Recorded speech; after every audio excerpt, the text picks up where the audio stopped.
Soy el Padre Juan María de la Misión de la Divina Misericordia.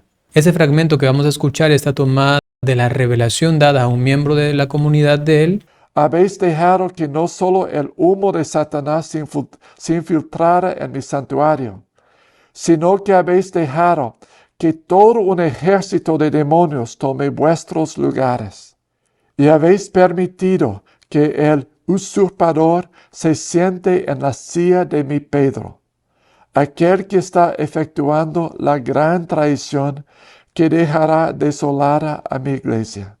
Hola queridos jóvenes, queridos hermanos, ¿qué tal? ¿Cómo están? Espero que se encuentren muy bien. Por aquí les saluda el Padre Byron. Me han preguntado recientemente y frecuentemente al respecto de unos videos de un sacerdote que dice pertenecer a una como comunidad que se llama Misión de la Divina Misericordia. Está subiendo videos en español y en inglés. Lo que está diciendo allí ese sacerdote es que estamos en una situación muy crítica a nivel eclesial y que el Papa Francisco no es realmente el Papa, sino un usurpador que se ha sentado en la silla de Pedro. Para llegar a hacer esas afirmaciones tiene una fuente y su fuente es la revelación privada.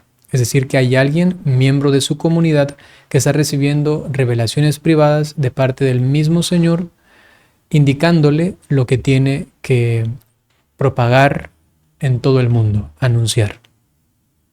Al respecto de esto quisiera decir algunas cosas que nos pueden dar luz sobre estas situaciones.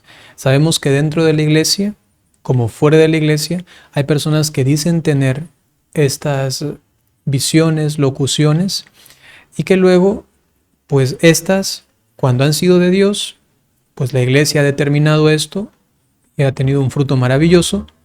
Cuando estas no han sido de Dios, pues también la iglesia ha tenido que determinar esto no. Hay otras revelaciones privadas que sencillamente la iglesia nunca ha estudiado porque han pasado, porque han sido solamente quizá para una persona, un grupo de personas, no ha tenido un alcance mayor, no se sabe realmente si fueron o no fueron de Dios. ¿A qué me refiero? Por ejemplo, en un grupo carismático alguien dijo, la Virgen me dijo esto de aquí al respecto de esto, pero la iglesia no ha hecho ningún estudio y ahí quedó, digamos así, ahí murió el mensaje, le dijo a alguien algo, le sirvió o no le sirvió, pues la iglesia no podría estar en absolutamente todas las manifestaciones, revelaciones privadas. Pero aquellas que causan algo eclesial, ya inclusive nacional o continental o hasta mundial, pues la iglesia allí sí lo estudia para dar un veredicto, porque es algo que implica a muchísimas personas, ¿no? Al pueblo de Dios. En este caso, el sacerdote que está haciendo esto, pues lo está promoviendo a nivel mundial, es decir, que eso es para todos, y por eso también lo hace en inglés, no solamente en español.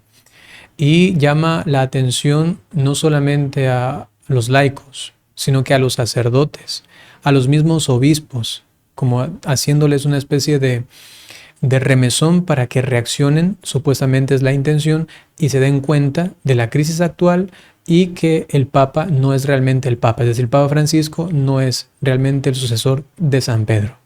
Nos encontramos en una situación entonces muy delicada, porque habrán quienes les gustan las revelaciones privadas y casi sin hacer un vago estudio las aceptan sencillamente. Hay otros que son más mesurados y que dicen esas revelaciones pues hay que tenerlas siempre con cuidado, no sé.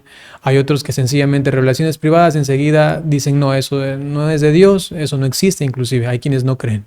Nosotros como católicos sabemos que existen las revelaciones privadas, nos situamos en el punto medio, sabemos que existen y si es que se dan son para profundizar la doctrina, son para ayudarnos a entender mejor la voz de Dios en estos tiempos, pero con nada nuevo.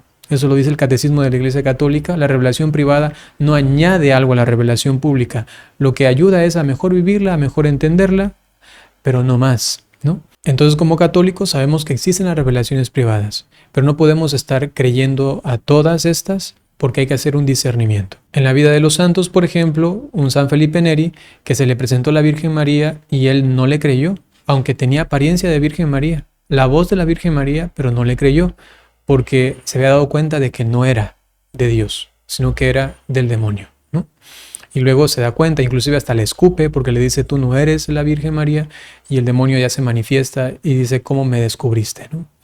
Entonces también, por ejemplo, San Juan de la Cruz, él determinó que había una mujer que todos le creían que revelaciones de Dios, él hizo un par de preguntas y luego dijo, esto no es de Dios, ¿no? E inclusive luego tuvieron que hacer una oración de exorcismo. ¿Esto ha ocurrido a lo largo de la historia? Sí. Personas que vienen con revelaciones privadas, algunas, repito, de Dios y otras invenciones personales y otras inclusive del demonio. Como dice San Juan de la Cruz, en estas cuestiones de revelaciones privadas, allí puede entrar el ángel como el demonio. Como para que entendamos, decía él, entra el ángel y el demonio. ¿Puede ser esto manipulable? Sí.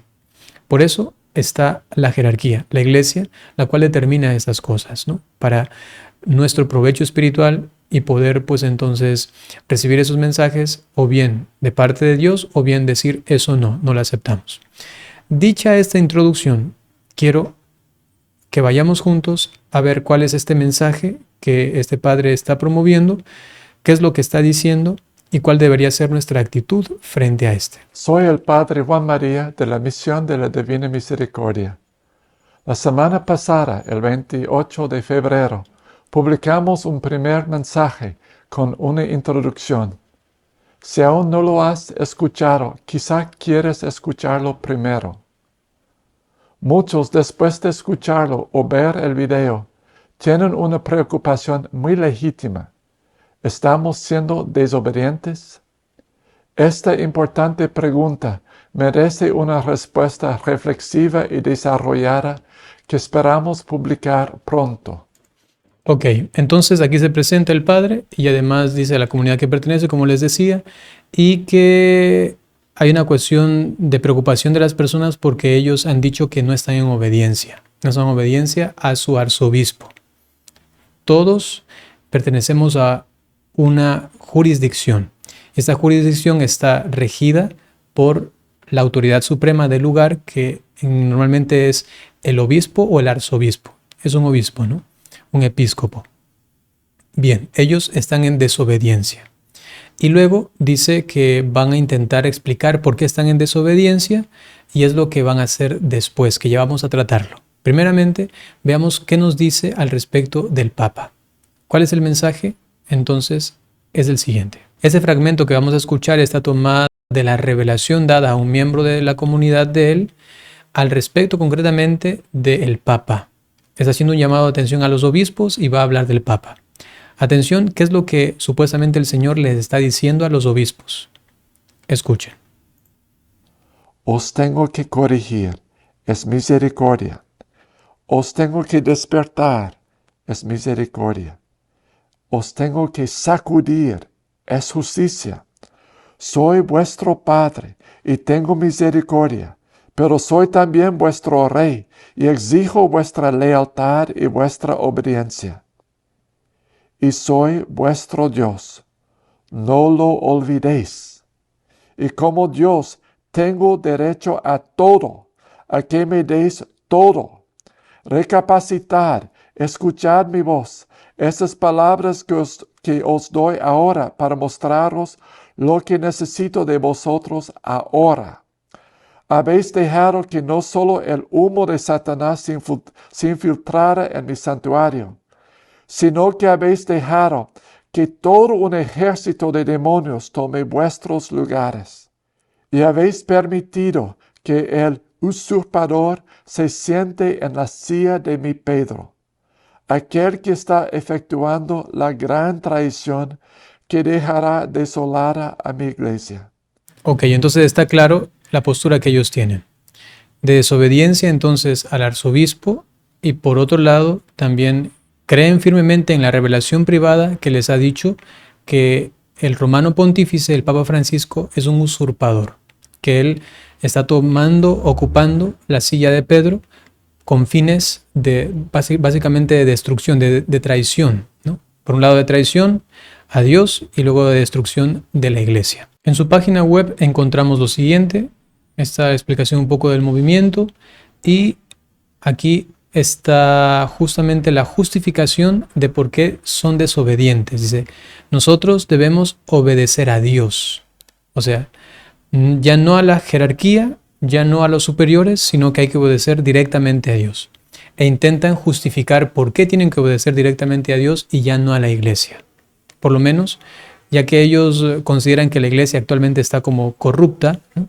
Entonces van a justificarse diciendo, es que no es que estamos desobedeciendo realmente a la iglesia, sino que estamos obedeciendo a Dios y a la iglesia, pero actualmente nos encontramos en una situación en la que no podemos obedecer a la iglesia corrupta en su jerarquía, en sus líderes, porque nos están pidiendo cosas injustas. Es lo que ellos entonces intentarán argumentar, ¿no? Justamente han sacado este video, pero está en inglés. Han sacado el documento también escrito y lo tengo aquí. Es este documento que está aquí.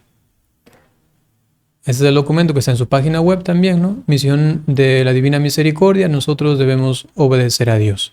Y aquí, entonces él dice que se establece una pregunta. ¿Somos nosotros obedientes a Dios? ¿No?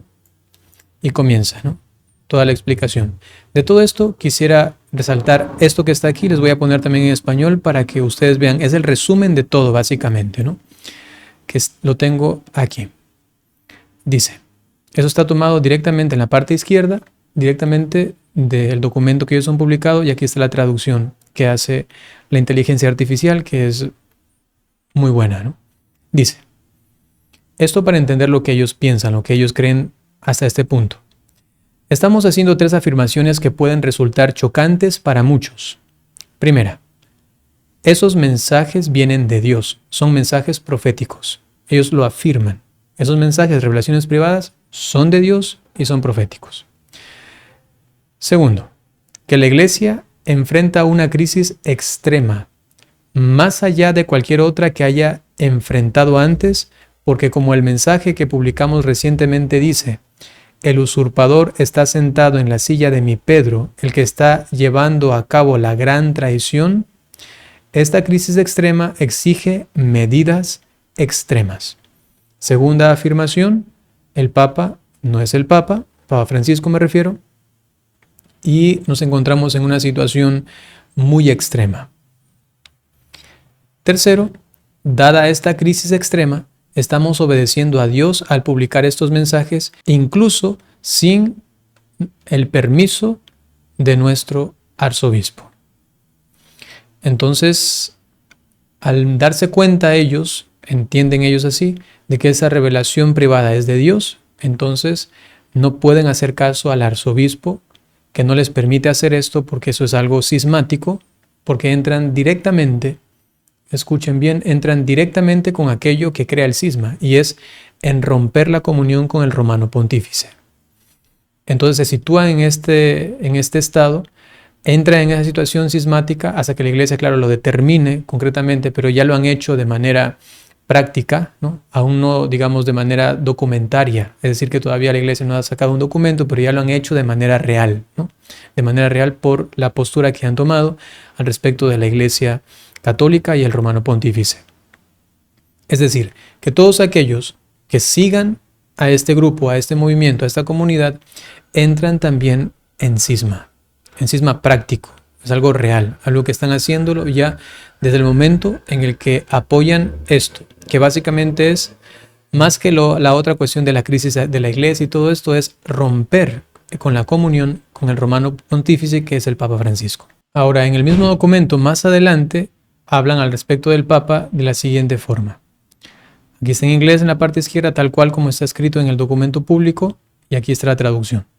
A muchos les resultará chocante la conclusión de que Bergoglio es un usurpador y enemigo de la iglesia. Pero, ¿es realmente? ¿Lo es realmente? Para aquellos que han estado prestando atención, no lo creemos. Es decir, para los que están atentos, está claro de que él sí es un usurpador y que es un enemigo de la iglesia. Para los que andan distraídos, que no se dan cuenta de lo que pasa en la iglesia, para ellos, él sí es el romano pontífice. O sea, ahí entraría yo y entrarían también ustedes. Pero claro, como él ha explicado previamente cosas que supuestamente nosotros no sabemos, por ejemplo, fiducia supplicans, por ejemplo, amoris laetitia. Entonces, como se ha hablado de esto previamente y se ha explicado por qué el Papa ha errado o ha cometido errores allí, que hasta podría haberlos cometido, pero eso no lo invalida como Papa, ¿no? Hasta inclusive si dijo alguna cosa errada, no lo invalida como Papa. Un Papa equivocado, podría ser, pero Papa, ¿no? Entonces él ha hecho una explicación previa, yo he leído todo esto, yo lo he leído todo, y entonces, digamos, ya que yo he leído, va concretamente para mí, para el padre Byron, él que no ha estado atento, no se da cuenta que el Papa no es realmente el Papa. Pero en cambio, para los que han leído detenidamente lo anterior, los que saben de la situación de la Iglesia actual, ellos sí, ellos se dan cuenta que el Papa no es realmente Francisco. Y luego, además, hemos recibido una revelación privada, entonces todavía se ve más claro con todo lo que ha hecho supuestamente el Papa Francisco, los errores que ha cometido, y ahora con los mensajes proféticos, eso está claro para todos aquellos que han estado atentos. Y continúa, incluso sin mensajes proféticos, han habido muchas señales de advertencia de los profundos problemas de la Iglesia en general y del papado en particular, ¿no? Yo creo que todos los que estamos aquí, y sobre todo los que siguen este canal, saben que en la Iglesia hay una crisis, que no es nueva, evidentemente. Eso tiene una cola muy larga, antes del Concilio Vaticano incluso. Hay una crisis tremenda. Pero esto no implica o no da razones para decir entonces el Papa es inválido. No, no confundamos dos cosas. Una cosa es la crisis de la Iglesia y otra cosa es si el Papa o no es realmente el Papa. No hay ahí unión, no hay comunión, ahí no hay concordia. Puede haber una crisis tremendísima en la Iglesia, pero totalmente aberrante en la Iglesia, pero eso no quita que el Papa sea el Papa. Tiene que haber una explicación congruente, argumentada, que me diga por qué el Papa es ilegítimo. No me puedo basar en algo que es solamente una crisis de la Iglesia para decir que el Papa no es el verdadero Papa. ¿Me entienden? Para entonces determinar si el Papa es o no es el Papa, deberían haber argumentos de su legitimidad, no de la crisis de la Iglesia. Eso es muy importante determinarlo, es hacer esta diferencia, ¿sí? Que dentro de la Iglesia también hay algunos otros círculos que seguramente ustedes conocen, de católicos que están muy fuerte en contra del Papa, pero ellos dicen, sí sabemos que es el Papa, aunque lo criticamos día y noche, pero sabemos que es el Papa. Ellos no caen en cisma todavía, ¿no? Por ahí puede haber una cuestión más de difamación al respecto del romano pontífice, ¿no? Pero no en cisma, ¿no? Porque ellos dicen, sí es el Papa. Entonces hay ciertos círculos, siempre ha habido, pero ojo hermanos, siempre ha habido esto. No es algo que ahora, por la cuestión mediática es que nos enteramos ahora de todas las cosas, pero antes siempre habían. Cuando tú eras pequeñita, ibas a la parroquia y comulgabas, hiciste tu primera comunión, tu confirmación, habían esos círculos siempre. Así que no te escandalices como si fuera algo novedoso, ¿sí? Solo que ahora la novedad la ha traído el Internet, la cuestión mediática que nos hace enterarnos de todo.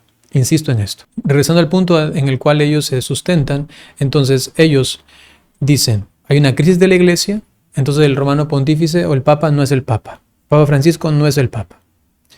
Muy bien. ¿Cuáles son los argumentos para determinar esto? ¿Hay algo objetivo para determinarlo? El error gravísimo que van a cometer ellos es que se van a basar en una revelación privada. Y la revelación privada no es objetiva. Porque la revelación privada por sí misma puede ser falible. Por sí misma puede ser hasta del mismo demonio. Entonces, allí la fuente de información para argumentar que el Papa no es el Papa es totalmente cuestionable. Es más, no se debería nunca basarse en una revelación privada para semejante afirmación.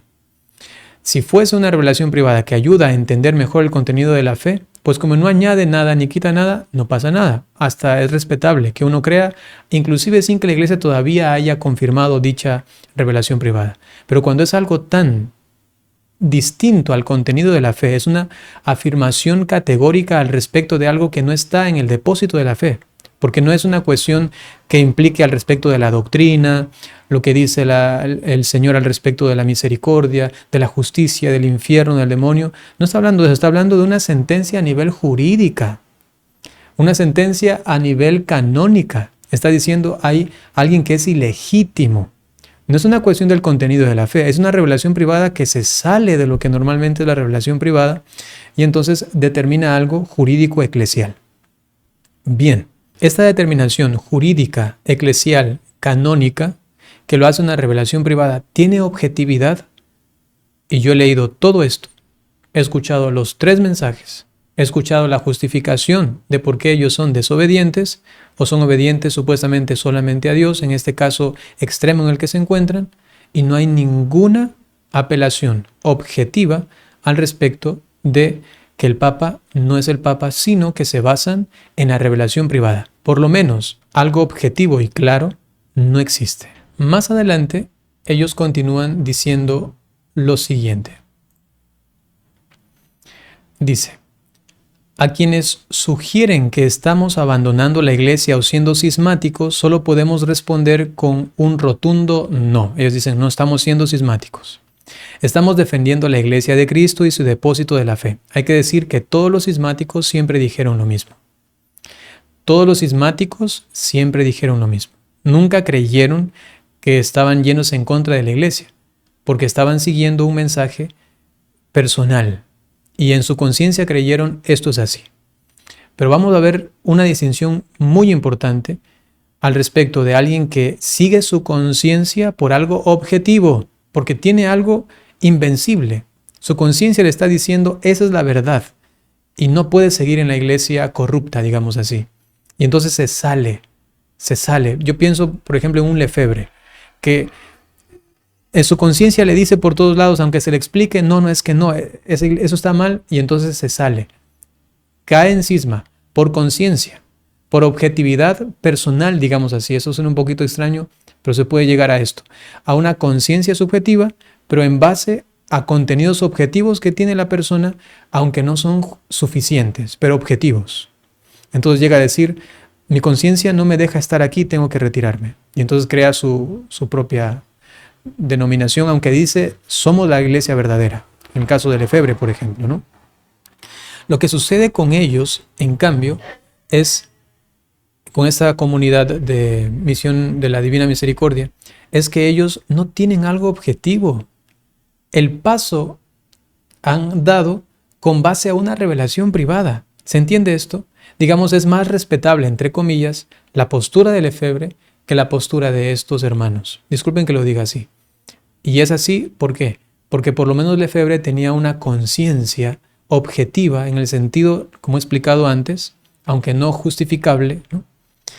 Pero en cambio ellos no tienen argumentación sólida y si acaso la hubiesen tenido, no fueron capaces de exteriorizarla, sino que se basaron en la revelación privada. El motor de todo esto es la revelación privada, ¿Entienden la diferencia? Ya no hay una cuestión de formación de conciencia, sino que más bien están siguiendo espiritualmente a una voz de no sabemos realmente si es de Dios o no es de Dios. Para mí no lo es, pero lo dejo así para ser objetivos, ¿no? No saben ellos realmente. Están basando en eso y están declarando eso realmente es de Dios. Pero ¿cómo lo sabes? ¿Una persona particular puede determinar esto así de fácil? ¿Un sacerdote? ¿Alguien que no tiene ciencia al respecto? El mismo sacerdote continuamente dice, yo no soy especialista en teología ni tampoco en derecho canónico.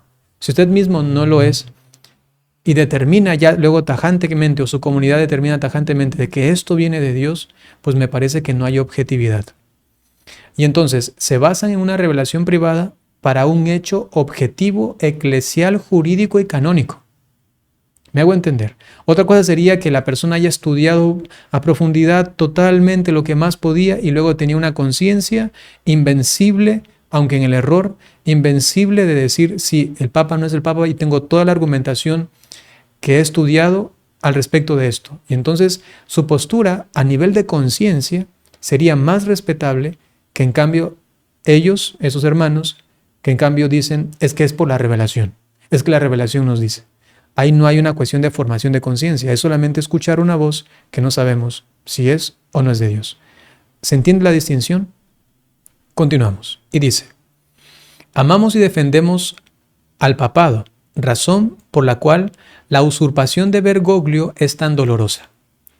Son aquellos que voluntariamente siembran confusión y desorden y subvierten el depósito de la fe, que peor que abandonar la iglesia, han traicionado la iglesia. Básicamente seríamos todos los que apoyamos al Papa, ¿no? Seremos nosotros unos, ¿qué? Unos traidores. Y nosotros somos los que estamos en cisma, nosotros. Esas posturas así tan tajantes y radicales, no, realmente eso no viene de Dios. Porque el Señor hasta entendería, ¿no? El Señor entendería. Bueno, hay muchos que sencillamente no pueden llegar a este conocimiento, no saben, no tienen internet, por último, para tener esto. Pero ellos creen que el Papa Francisco es el Papa. Por eso ellos son unos traidores y son unos cismáticos. Por favor, no. Por favor. A mi abuelita, por favor, no la metan en esto. A mi mamá, a la señora que yo visito, a la ancianita que comulga los viernes, por favor, no la metan en esto. ¿Cómo llegan a determinar que porque entonces uno sí sigue al Papa Francisco y ya se convierte en traicionero, en cismático? Por favor, ¿no? Estas posturas así de radicales a veces son más fanáticas, ¿no? Hay que tener mucho cuidado. Y más adelante, por último, lo que quiero indicarles es lo siguiente. Dicen ellos esto para justificar su postura de desobediencia. Dicen lo siguiente. Traen a colación la crisis arriana. Los que conocen, es una herejía que se dio en el siglo IV, creo que aquí mismo lo presenta. Dice, crisis arriana. La crisis arriana del siglo IV proporciona una serie de ejemplos famosos de la necesidad de dejar de lado las leyes inferiores en tiempos de crisis. Es decir, que hay situaciones en la iglesia en las que ya no debemos obedecer. ¿Por qué? Porque esas leyes van en contra de una ley superior. Básicamente es esto. Como ha explicado el cardenal John Henry Newman, en aquella época, en el tiempo del arrianismo, siglo IV, la gran mayoría de los obispos del mundo e incluso el Papa estaban comprometidos con la enseñanza herética del arrianismo, ¿no? De que Jesús no era verdaderamente Dios. Esto es verdad. La mayoría de los obispos, e inclusive el Papa, estaba afín al arrianismo. Y eso ya nos da una pista, ¿no? Aunque el Papa estaba afín al arrianismo, no dejó de ser el Papa. No dejó de ser el Papa. Ok. Debido a la confusión rampante en la iglesia, los buenos católicos tuvieron que hacer cosas que en tiempos normales habrían estado mal. Por ejemplo, ¿no? Si el arriano me dice, profesa que Jesús no es Dios, evidentemente yo no voy a profesarlo, aunque me lo diga un obispo. Aunque me lo diga el Papa, yo ahí tengo que decir no. ¿Por qué? Porque usted debe ser custodio de la fe, de la fe. Entonces no puedo decir nada que va en contra de la fe. Eso es clarísimo, eso es clarísimo. Aunque el Papa mismo me lo pida, no puedo irme en contra del depósito de la fe, porque el Papa es custodio del depósito de la fe. Y si me pide eso, ya no me lo está pidiendo como el sucesor de San Pedro, ¿no? Sino como un hombre obstinado en una herejía, que es distinto, ¿no? Pero que en esta crisis eran santas y devotas estas acciones. Evidentemente, si un obispo te pedía, di que Jesucristo no es Dios, tú ibas a decir, no puedo decir eso y no lo voy a decir. Jesucristo sí es Dios y eres santo y devoto. Y ahí te vas en contra de la autoridad, sí, porque está proponiéndote algo que va en contra del depósito de la fe. En ese momento, ¿es lícito eso? Por supuesto que sí. Hablando de lo grave que se había vuelto la situación, San Basilio dijo, los mejores laicos evitan las iglesias como escuelas de impiedad. O sea, no van a las escuelas católicas porque son escuelas donde enseñan cosas heréticas.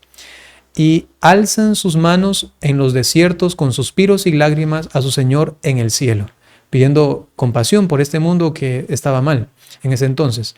Eso también está muy bien. Actualmente pasa eso también. Una universidad católica que no tiene nada de católica, yo les digo a los estudiantes, tengan mucho cuidado o no vayan. Mejor, mira, estudia teología aquí o acá. ¿Eso existe actualmente? Sí, pero la pregunta es, ¿qué tiene que ver eso con el papado? Estamos hablando de una crisis herética, en una crisis de la iglesia. ¿Qué tiene que ver eso con ilegitimar a un papa? No lo sé. Aquí están hablando entonces al respecto de una desobediencia por una crisis de la iglesia. ¿Pero qué tiene que ver con el Papa? ¿Me hago entender? ¿Qué tiene que ver ¿Qué tiene que ver con desobedecer a su obispo? ¿Acaso el obispo les está pidiendo pecar? ¿Les está pidiendo hacer algo en contra del depósito de la fe? ¿Me hago entender? ¿Y en qué cosas deben ser desobedientes? Ellos están siendo desobedientes, atención, en determinar que el Papa no es verdaderamente el Papa. ¿Se entiende? Su desobediencia no va ni siquiera en el depósito de la fe, ni siquiera va a algo relativo a la doctrina católica, sino que va a una cuestión de jurisdicción, de legislación, una cuestión canónica. Están siendo desobedientes por algo que ni siquiera están seguros porque se están basando en una revelación privada. Y entonces nos paramos aquí, nos plantamos desobedientes frente al obispo y determinamos que el Papa no es el Papa.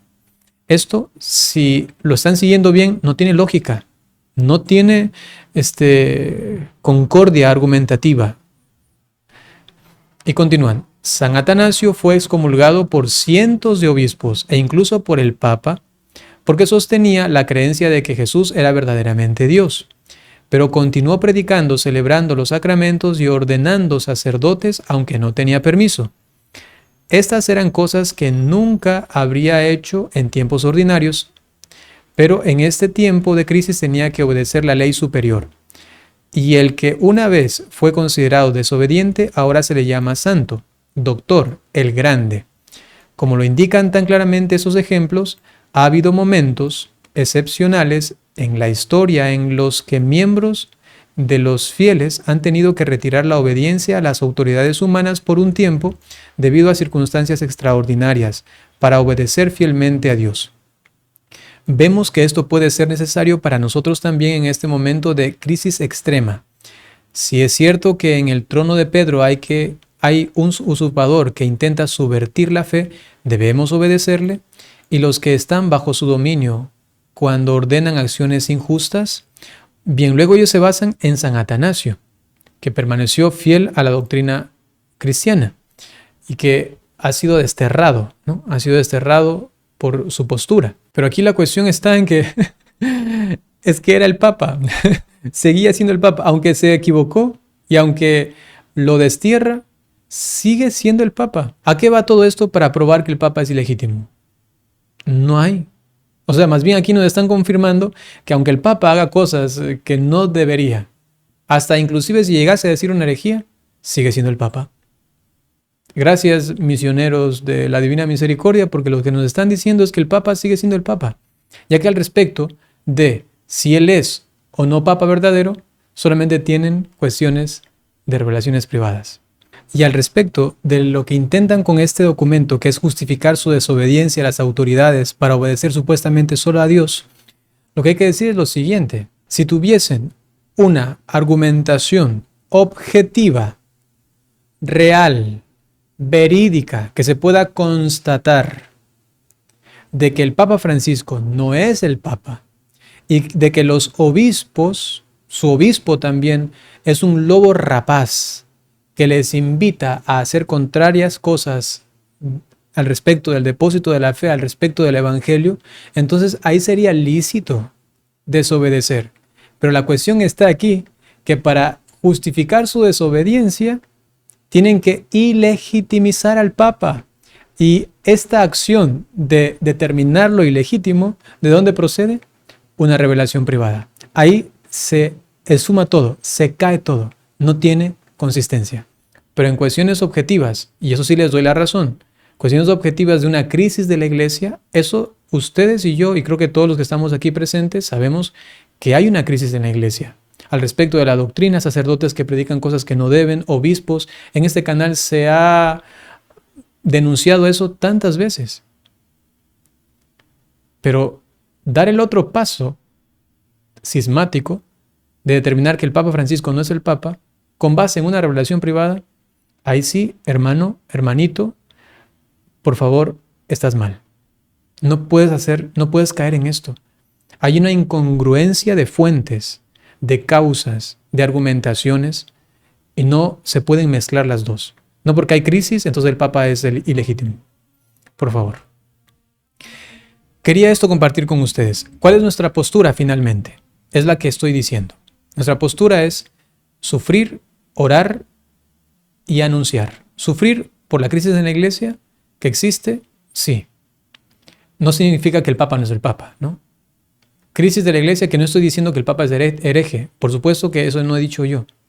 Lo que estoy diciendo es que hay muchos sacerdotes, obispos, fieles, que no viven como deben vivir. Nos encontramos en una situación de crisis de fe.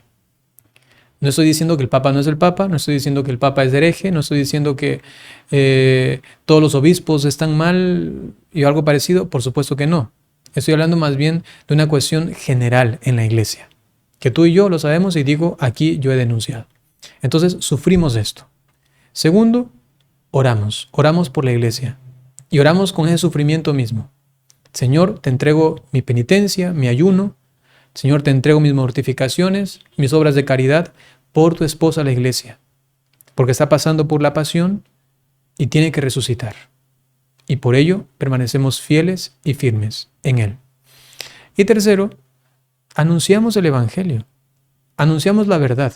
Vamos a dar de retro a esas tinieblas a través de la permanencia en la fe, en la doctrina, en la tradición. Eso es muy importantísimo. Pero luego, determinar que el Papa no es el Papa, por favor, habría que buscarse por lo menos una buena argumentación al respecto de esto y repito, y no caer en el peligrosísimo camino de fundamentarse en una revelación privada. Queridos hermanos, como resumen de todo esto, ¿la crisis de la iglesia existe? Sí, pero no se puede mezclar la crisis de la iglesia con la determinación de que entonces, en consecuencia, el Papa no es el Papa. No tiene sentido. Inclusive, aunque el Papa cometa errores. Permítanme ahora sencillamente darles la bendición. El Señor esté con ustedes. La bendición de Dios Todopoderoso por intercesión de la Santísima Virgen María, San José y todos los ángeles y santos, en el nombre del Padre, y del Hijo, y del Espíritu Santo. Hasta pronto.